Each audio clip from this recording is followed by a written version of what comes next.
Nesse vídeo nós vamos começar a falar do for. For é uma outra instrução de repetição. O que significa for em inglês, né? Traduzindo em português é para. Então nós vamos falar o seguinte, é para um valor numa faixa específica de 1 a 10, por exemplo, eu vou repetir uma operação, certo? Então, olha só, quando eu digo assim, que eu quero repetir para o número de 1 até 10, ou 1 até 100, 1 até 1000, sei lá, 0 até 10, eu já sei quantas vezes eu quero repetir, eu já sei onde eu vou parar. Eu vou parar quando chegar no 10, quando chegar no 1000, certo? Eu já sei. No while que a gente viu anteriormente, a gente não sabia. Então, ele é uma estrutura de repetição quando você não sabe de forma pré-determinada quantas vezes você quer repetir uma operação. Com o for, eu já deveria saber.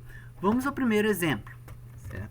Então, suponha que eu quero imprimir uma sequência de números entre 0 e 10. Ó, for, vou criar uma variável que chama número e vou falar assim, ó, in, traduzindo em, no, né? Aí eu quero até 10, então eu vou botar aqui, ó, range, que é uma função do Python que gera uma sequência, né? Até esse alcance, o limite máximo, range, né? Um alcance, né? Até 10, então ele vai gerar uma sequência. Vamos ver o que vai imprimir e aí a gente interpreta o que está acontecendo ali. Ó, vou imprimir número. Então F5, olha lá, imprimiu 0, 1, 2, 3, 4, 5, 6, 7, 8, 9. São 10 números aqui, certo? Olha só, esse 10 aqui, o que acontece? Ele quer que repete, tá? Até 10, só que não inclui 10. Vai o número imediatamente anterior. Certo? Se eu quisesse que entrasse o 10, eu teria que colocar 11. Certo? Aí foi. Certo? Então aqui não é a quantidade de números propriamente dito. Certo? É o que? Até onde você quer imprimir. Ele não inclui o último número. Se você quer até 10, põe 11. Se você quer até 9, põe 10. Certo? E detalhe, ele sempre começa do zero. É um padrão em programação, quando a gente trabalhar com variáveis bi ou tridimensionais, é começar sempre da posição 0, certo? Mas suponha que eu quero começar do 1, eu não gostei, aquilo lá, 0 não está legal. Então eu coloco 1 aqui, que é o valor mínimo, até o valor máximo, exclusive esse valor, que eu quero dizer exclusive, né? Ele está excluído. Tá? Olha lá, inclusive valor mínimo, incluído valor mínimo, exclusive o máximo, saiu de 1 até 9, certo? Então, com essa função, vocês viram que cada número, do mínimo ao máximo, ele foi atribuindo em número. Ó, ele foi pegando o valor e atribuindo na variável número, e imprimindo, certo? Então, se eu sei quantas repetições eu quero, né, fica fácil, tá? Porque, por exemplo, se eu quero 10 repetições, eu deixo aqui. Ah, porque tem 10 ali? Não, é porque do 0 até o 9, né, vão dar 10 repetições, certo? Então, é uma maneira da gente trabalhar a repetição. Então, suponha que a gente quer imprimir, por exemplo, os números pares entre 0 e 10. Então, eu vou testar cada número ali, ó. If número. Como é que a gente testa se ele é par? Tá? Eu tiro um resto dele por 2. Se der 0, ele é par. Aí eu imprimo. Certo? Olha lá. Opa, faltou dois pontos aqui, ó. Certo? Imprimi, ó. 0, 2, 4, 6 e 8. São os pares entre 0 e 10. Poderia colocar ifs aqui, vários ifs aqui dentro, if aqui fora, for dentro do if, while com for. Você pode misturar todas as estruturas, mas, né, planeje isso para não virar uma bagunça o código, certo? Até agora, de todas as estruturas que a gente mostrou, a maioria é muito parecida com as estruturas de repetição ou de condicional das outras linguagens. O for do Python é o único que é um pouquinho diferente. É mais difícil? Não, na verdade é mais prático. Você vai ver que é melhor usar o for, pelo menos na minha opinião, no Python do que nas outras. E ele tem uma particularidade muito interessante, certo? Então, basicamente, isso aqui que você tem que fazer para repetir. Essa particularidade, eu vou até adiantar um conteúdo que vai ser do próximo vídeo, que nós vamos falar depois dos exercícios de for, nós vamos falar de vetores e listas, que são estruturas de dados importantes a gente saber utilizar no Python. Então, eu só vou fazer um exemplo aqui, ó. Vou criar aqui. Quando eu falo que eu criei uma variável número e atribuí o valor 1, a gente chama isso de variável escalar. Quando eu falo que eu quero várias variáveis numa variável só, por mais que isso pareça estranho, olha só, o que eu estou fazendo aqui? Ó? Eu estou escrevendo os números 2, 3 e 4 nessa variável que chama vetor. Então, ela não é uma variável escalar mais, ela é uma variável unidimensional. Ó. Ela tem uma dimensão, que é como se diz, uma linha. Ó. 1, 2, 3 posições, né? Então, ela é unidimensional. Escalar, ela não tem dimensão, tá? É um valor só. Um número igual a 10, é uma variável escalar. Agora, uma variável unidimensional, ela já tem uma dimensão.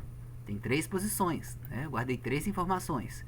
Tanto que se eu for imprimir isso, ó, print, vetor, eu vou ver lá aqueles números que eu guardei lá dentro, certo?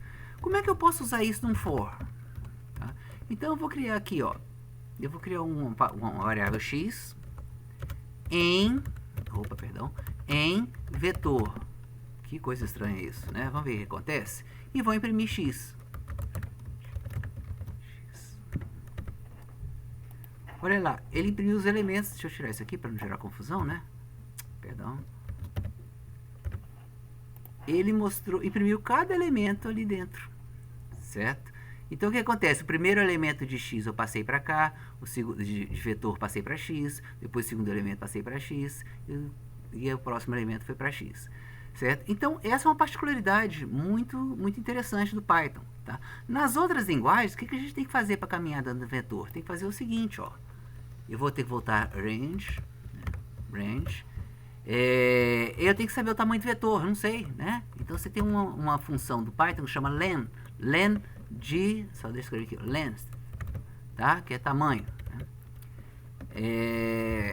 Então, eu quero saber o tamanho do vetor. Tá?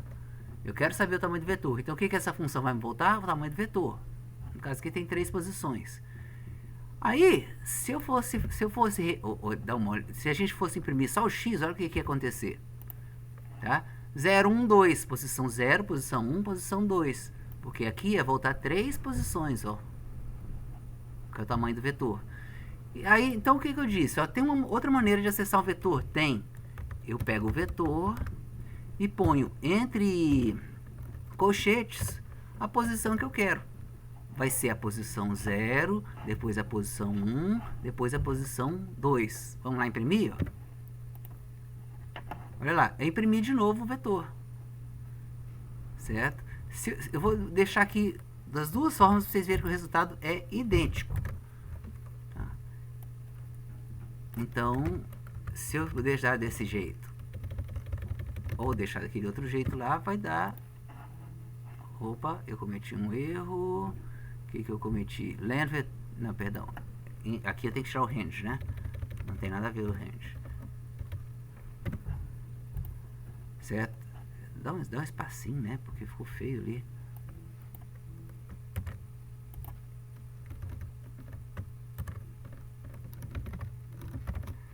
Certo? Então, olha lá. Aqui eu imprimi 2, 3, 4, que são os conteúdos do vetor. Como é que eu imprimi? Eu fui na posição 0, ó, o tamanho do vetor é 3, né? Então aqui é como se eu tivesse escrito 3 aqui. Então ele vai no 0, no 1, no 2, só não vai no 3. Então, ó, primeiro o x vai valer 0. O que está na posição 0? É o 2. O que está na posição 1? O 3. O que está na posição 3? É 2, na verdade, né? É o 4. Então, o que acontece? Num vetor, a gente sempre começa contando do 0. Tá? Em programação, pensem nisso. O número 1 não é o primeiro elemento de uma contagem. É sempre o 0. A gente pode artificialmente mudar isso. Mas no mundo da programação, nas estruturas de dados, o 0 é o primeiro elemento. Certo? Então, aqui eu caminhei em cada elemento. No elemento 0, 1 e 2. Agora, aqui eu fiz de uma vez. Ó. Peguei cada elemento e fui jogando em x e imprimindo. Que jeito que você gosta de usar? É esse, tanto faz. Esse aqui é o jeito mais clássico, digamos assim, né? Quem aprendeu em várias outras linguagens anteriores sabe que tem que fazer mais ou menos isso aqui.